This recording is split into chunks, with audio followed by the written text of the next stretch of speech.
You know what I've been eyeing right now? Actually, I lied earlier when I said I'm not eyeing any tools because I just bought one. A lot of mechanics tools because I've been working on the car. Mm. I'm looking at like a lot of like nice Ooh. wrenches and stuff like that. Yeah. Ooh. Snap-on stuff?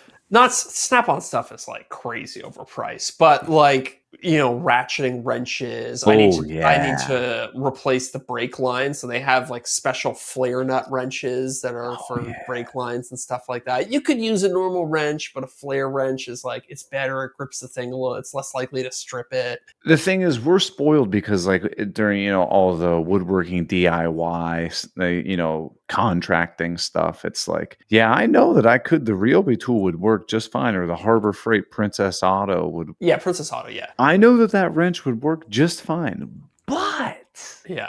I could get the nice version, you know? Yeah.